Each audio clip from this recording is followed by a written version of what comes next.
Bonjour et bienvenue sur la chaîne YouTube du lycée Félix Faure pour cette vidéo qui va être dédiée intégralement à Parcoursup. Alors tout d'abord, pourquoi le choix de cette vidéo et le choix de ce média de communication? Tout d'abord, évidemment, les conditions sanitaires, en particulier le couvre-feu à 18 h, ne nous permettent pas d'accueillir le plus grand nombre au lycée pour une réunion d'information de ce type. Nous avons donc choisi un média qui va vous permettre de chez vous d'avoir l'essentiel des informations concernant cette plateforme, mais pour nous également nous permettre de nous adresser au plus grand nombre. En effet, la problématique de l'orientation est une problématique que l'on retrouve dès le collège et au lycée à travers les parcours d'avenir. Par étapes successives, l'élève découvre et se projette dans son projet de formation d'abord étudiant, puis professionnel. Ainsi, les élèves dès l'entrée en classe de seconde vont réfléchir à leur future orientation, soit en série générale, en série technologique ou en voie professionnelle, et puis les différentes spécialités jusqu'au baccalauréat. Parcoursup apparaît donc finalement comme le point d'orgue de la scolarité du secondaire pour les élèves.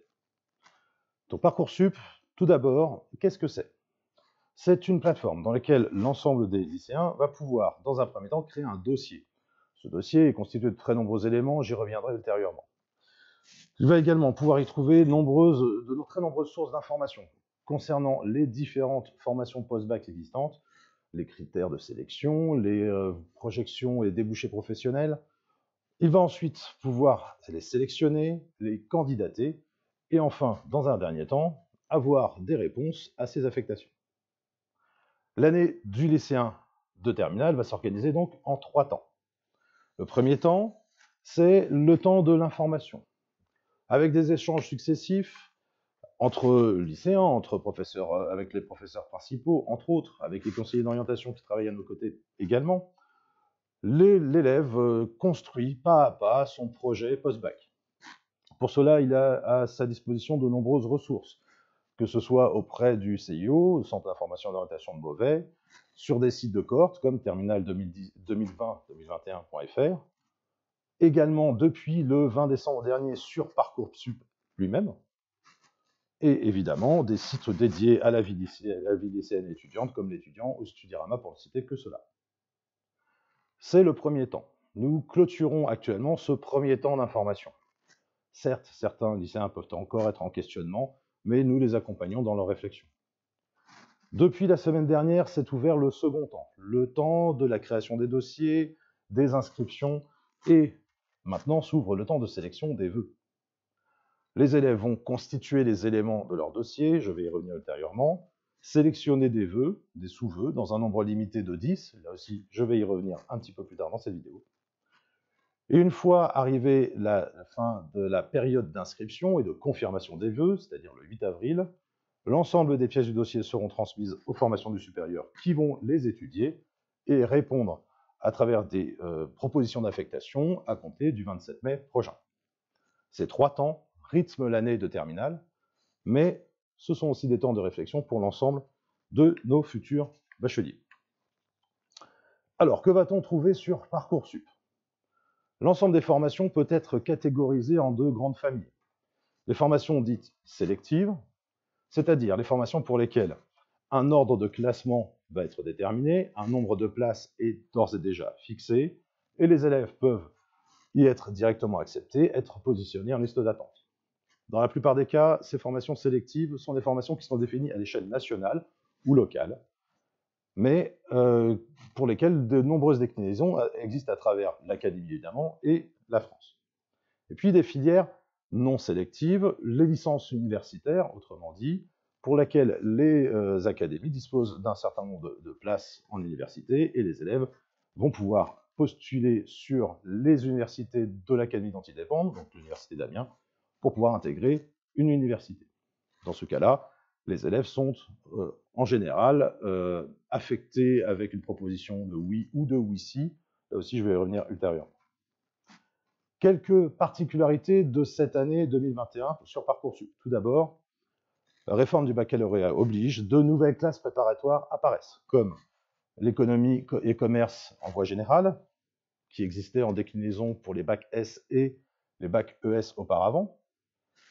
Les DUT qui se transforment en BUT, ces classes, ces bachelors universitaires ont eu pour objectif de répondre plus précisément à l'harmonisation de la formation en France par rapport au dispositif européen en licence, master, doctorat, 3, 5, 8.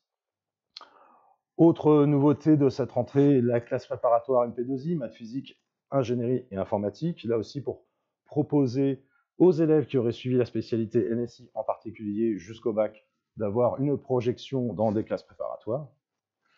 Et enfin, une particularité qui va être d'ailleurs accueillie au sein de notre établissement, le 3PE, le parcours préparatoire au professorat des écoles. D'autres formations intègrent aussi Parcoursup, et aujourd'hui, on va pouvoir retrouver près de 17 000 formations sur l'ensemble du territoire dans la plateforme.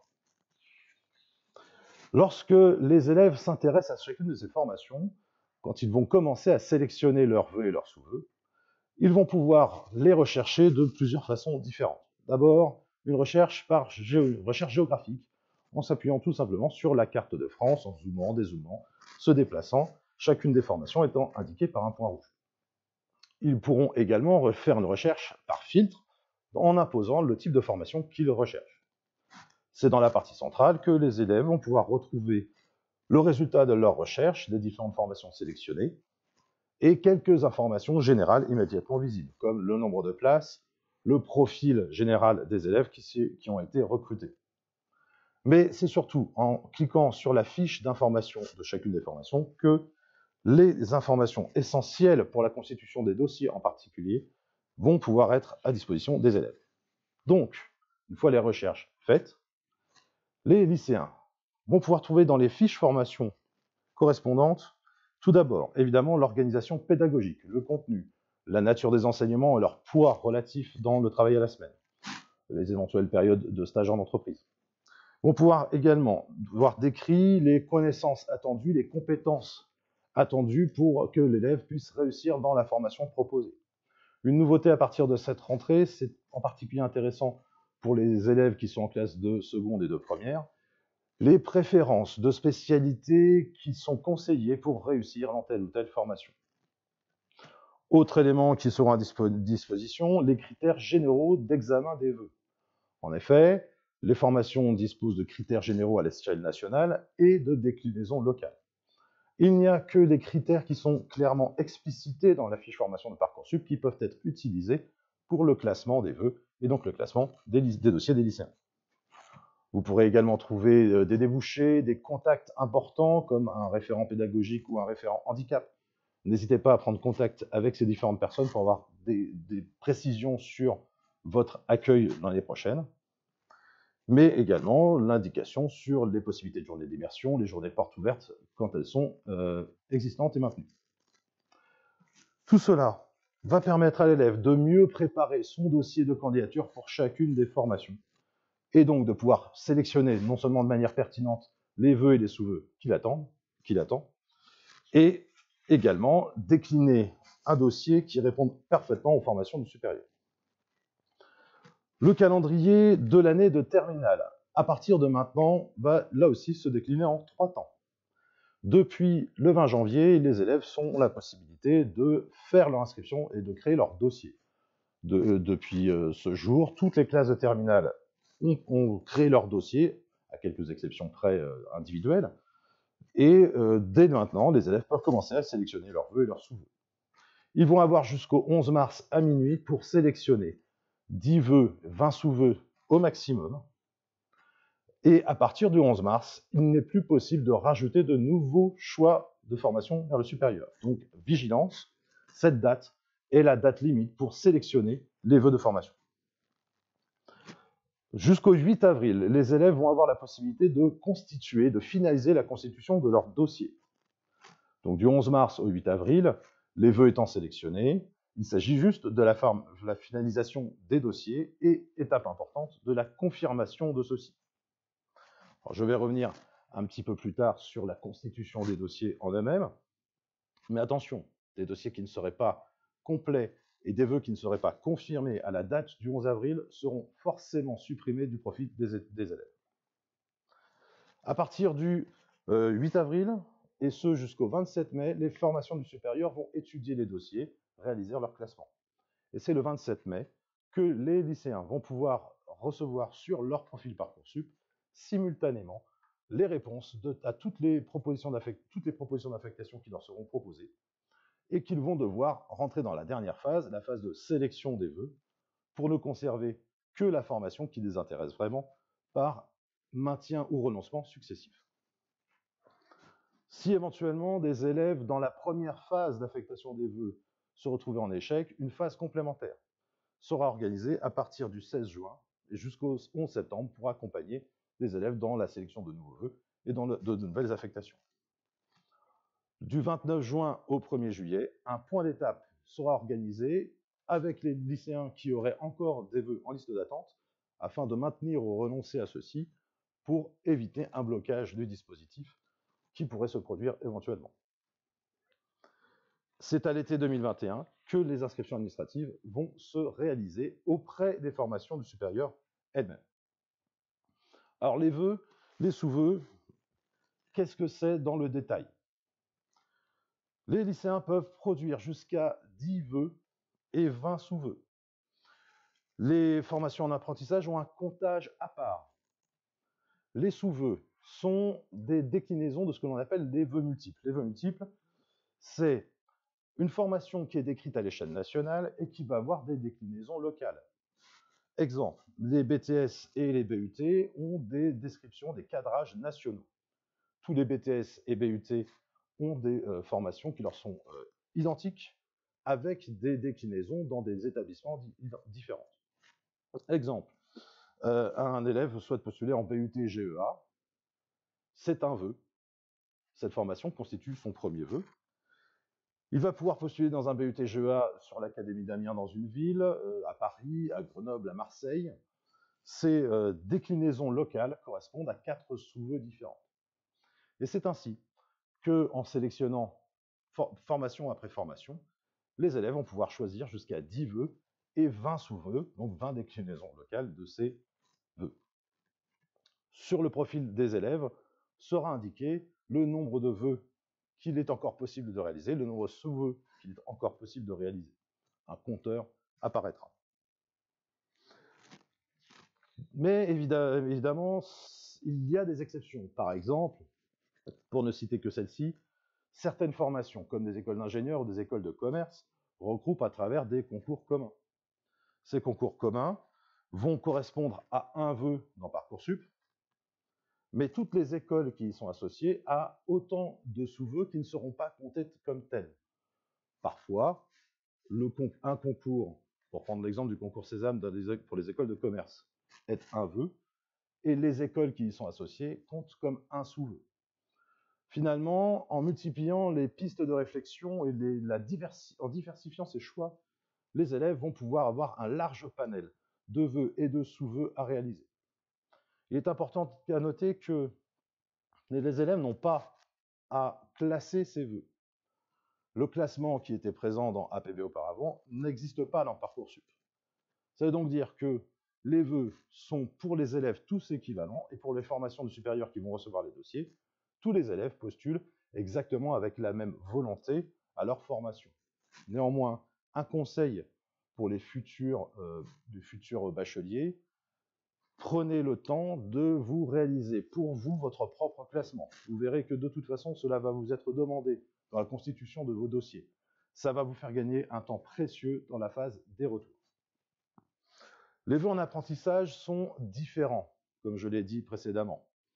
10 vœux et 20 sous-vœux peuvent là aussi être émis pour des vœux spécifiquement sur l'apprentissage. L'apprentissage, c'est près de 5000 formations sur Parcoursup. Des formations en BTS, en BUT, ou dans des formules complémentaires existent. Alors, je rappelle rapidement que la particularité de l'apprentissage, c'est d'abord du salariat, c'est un étudiant et un salarié. C'est une formation qui alterne des périodes pratiques et des périodes théoriques. Et puis, c'est évidemment une clé assez efficace pour l'ouverture sur le marché de l'emploi.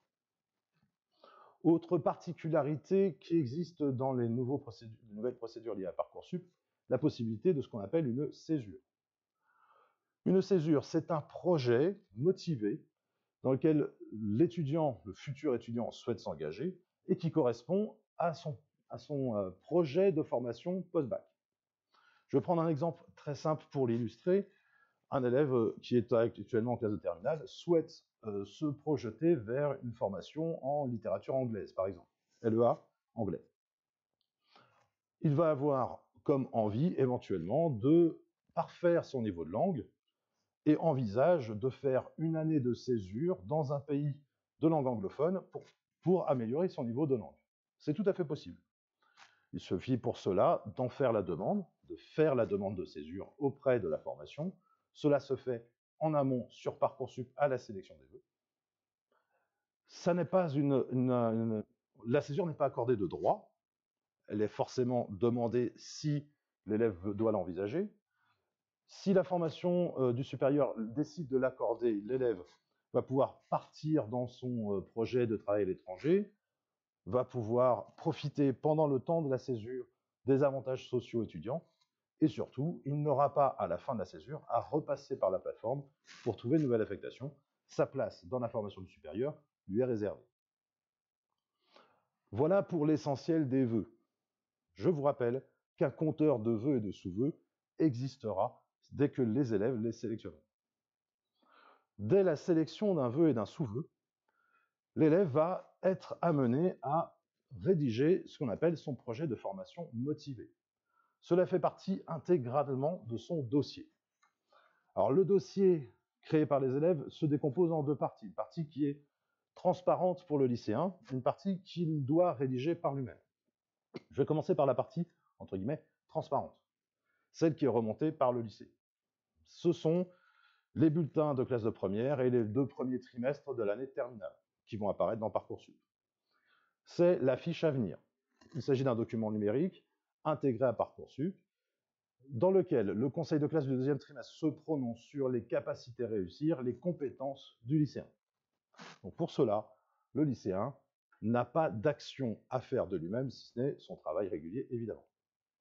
Par contre, il doit rédiger des parties qui sont propres soit à chacune des formations, c'est le cas de projets de formation motivés.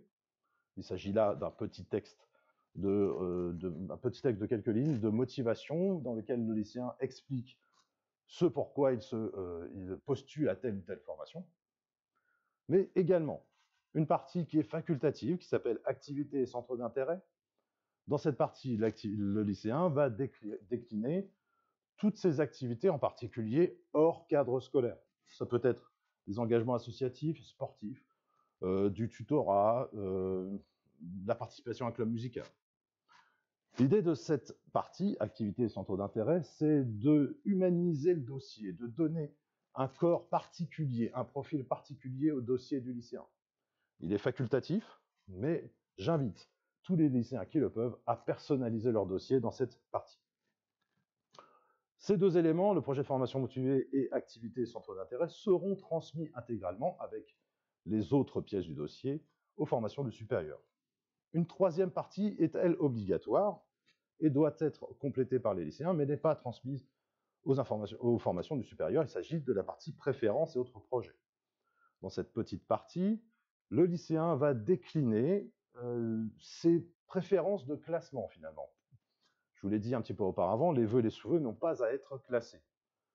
Mais au cas où, malheureusement, un lycéen ne trouvait pas son bonheur dans la phase principale, d'avoir complété avec détail ses préférences et ses projets va permettre, dans une potentielle phase complémentaire, de mieux accompagner la commission d'accès à l'enseignement supérieur en particulier dans la phase complémentaire, en proposant aux lycéens qui n'auraient pas trouvé de formation à leur goût, des formations qui correspondent réellement à leurs préférences et à leurs projets, dans lesquels ils n'auraient pas postulé et pour lesquels il resterait des places disponibles.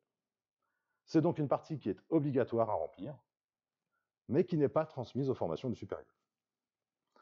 Le dossier est ainsi complété, et l'examen des dossiers par les formations du supérieur, comme je vous l'ai indiqué, se fera à partir du 8 avril jusqu'au 27 mai.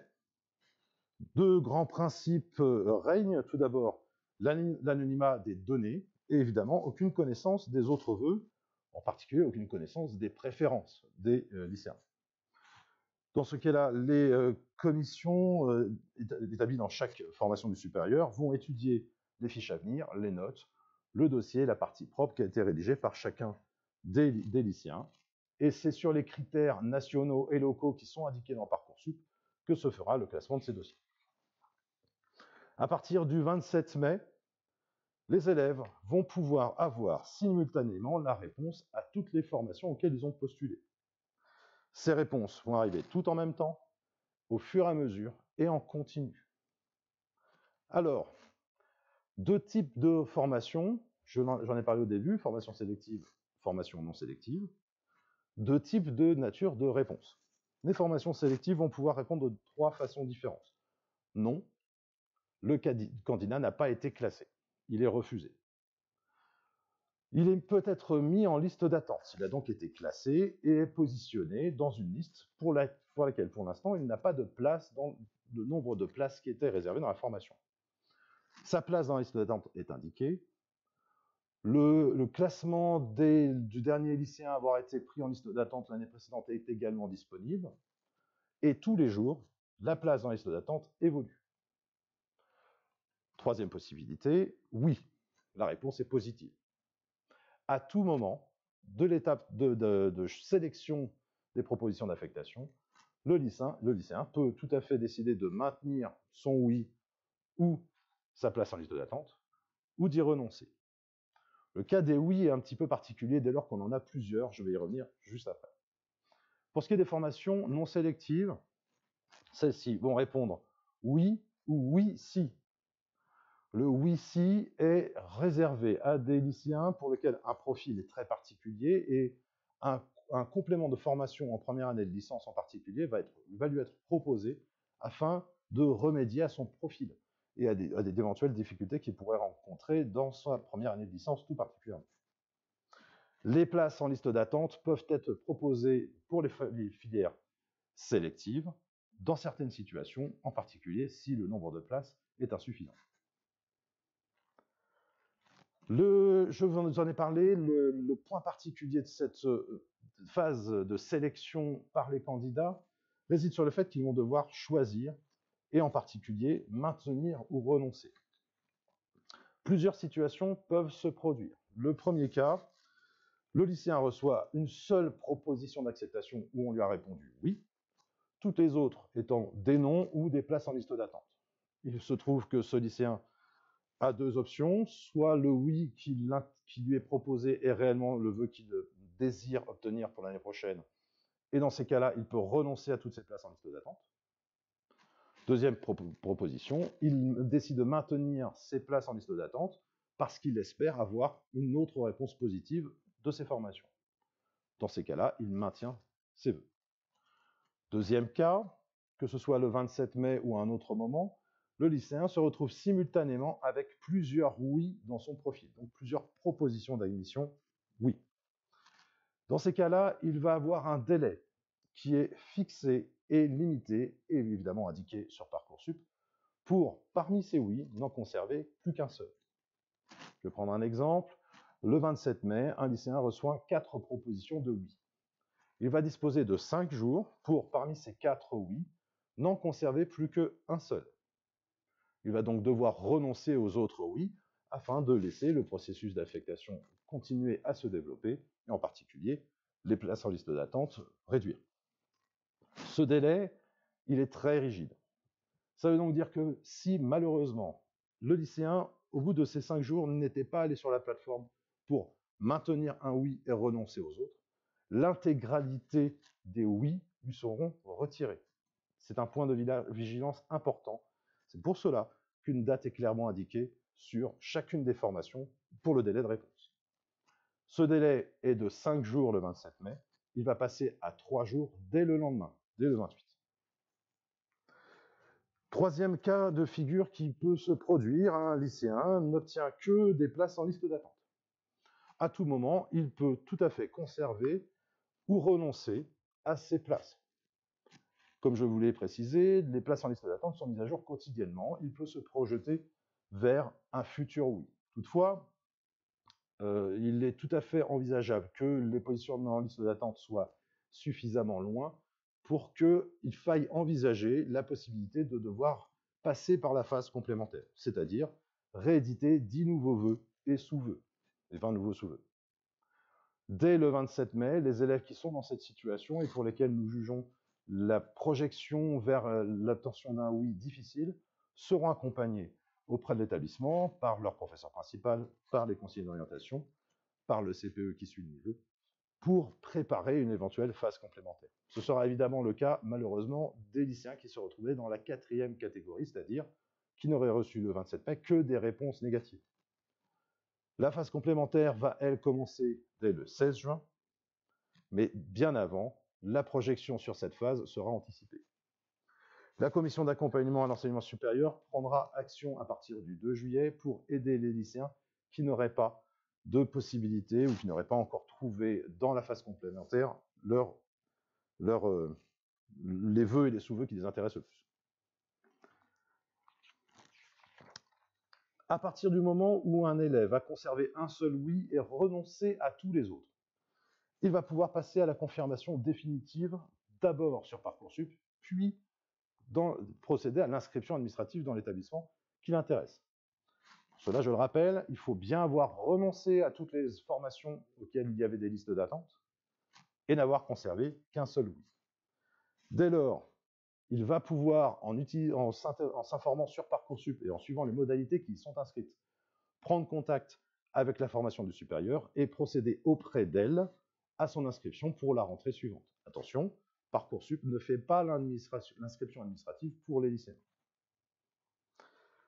C'est donc tout un processus de sélection à partir du 27 mai qui doit être réalisé par le lycéen lui-même. Il doit être anticipé dès la formation des vœux et des sous-vœux. Je vous rappelle que vous avez à votre disposition sur Parcoursup des référents, en particulier des référents pédagogiques qui peuvent vous accompagner dans vos réflexions pour telle ou telle formation, quelle est celle qui est la plus adaptée à votre profil. Enfin, 2 points complémentaires. Tout d'abord, le dossier social étudiant est un dispositif qui est totalement parallèle à Parcoursup, mais nécessaire. À partir du 20 janvier, donc depuis déjà une semaine, les lycéens peuvent commencer à constituer leur dossier. Ce dossier va être utile pour pouvoir postuler auprès des Crous à des logements lycéens, à des logements étudiants, ou à d'éventuelles bourses. N'attendez pas la date limite du 15 mai pour commencer et anticiper la création de ce dossier. C'est important, des lycéens qui n'auraient pas d'aide particulière en classe de terminale pourront profiter des aides étudiantes. Donc n'hésitez pas, dès maintenant, à constituer ce dossier, à aller sur les simulateurs, il y en a un sur Parcoursup, pour voir quelles aides peuvent vous être octroyées. Deuxième élément complémentaire, pour tous les élèves qui disposent d'un accompagnement au titre du handicap, n'hésitez pas dès maintenant à prendre contact avec les référents handicap de chacune des formations afin d'assurer la continuité des dispositifs qui sont mis en œuvre.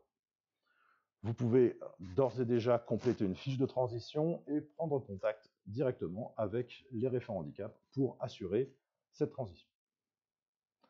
Je vous rappelle que l'ensemble des informations qui sont déclinées ici sur la vie étudiante sont disponibles sur étudiant.gouv.fr. Mais de nombreux dispositifs de communication vous seront utiles. Un numéro vert est par exemple à disposition. Vous avez les comptes Twitter et Facebook de Parcoursup qui existent. N'hésitez pas à systématiquement utiliser la plateforme, le site de cohorte terminal 2020-2021.fr pour toutes les recherches d'informations qui vous seraient utiles et utilisez le site monorientationenligne.fr si vous avez besoin d'un accompagnement spécifique par un conseiller d'orientation. Voilà, j'espère avoir été le plus complet et le plus clair possible et je vous souhaite une bonne fin de journée.